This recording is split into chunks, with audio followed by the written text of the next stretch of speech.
আসসালামু আলাইকুম। সবাই কেমন আছেন? আশা করি আলহামদুলিল্লাহ ভালো আছেন। আমিও আলহামদুলিল্লাহ ভালো আছি। আজকে অনেক দিন পরে চলে আসলাম দুবাই গোল্ড সুক মার্কেটে, দুবাইয়ের সবথেকে বড় গোল্ড মার্কেট।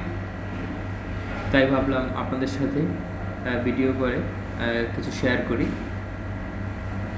এটাই হচ্ছে দুবাইয়ের সবথেকে বড় গোল্ড মার্কেট। এখানে প্রতিনিয়তই মানুষ আসে, বিভিন্ন দেশ থেকে টুরিস্ট আসে।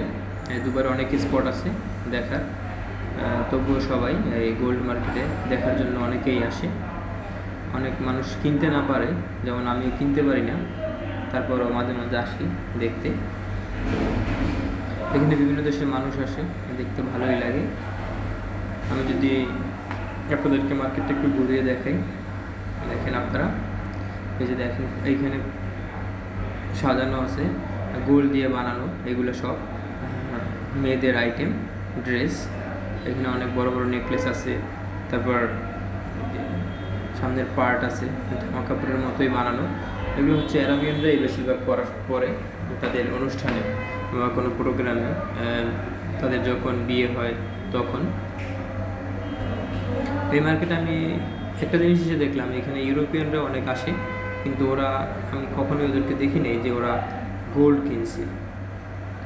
বেশিরভাগই হচ্ছে গোল্ড এশিয়ান যারা আছে তারাই কেনাকাটা বেশি করে, যেমন পাকিস্তান, বাংলাদেশ, ভারত, এরাই বেশিরভাগ কেনে এই মার্কেট থেকে। আমি যা দেখি বা আমি যা দেখেছি, ইউরোপিয়ানদের দেখেছি ওরা বেশিরভাগই হচ্ছে ছোটো একটা রিং কিনবে ডায়মন্ডের, বা একটা নেকলেস কিনবে ডায়মন্ডের, এই পর্যন্তই। ওরা গোল্ড খুব কম পরে আর কেনাকাটাও কম করে গোল্ড।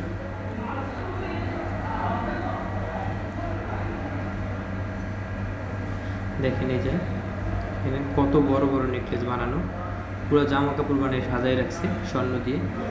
এগুলো আবার কেউ ফেক ভাববেন না, এগুলো সবই জেনুইন গোল্ডের। তো সবাই ভালো থাকবেন, আমার জন্য দোয়া করবেন যেন সামনে আরও ভালো ভিডিও নিয়ে আসতে পারি, এবং আপনাদের জন্য দোয়া রইল। আল্লাহ হাফেজ, আসসালামু আলাইকুম।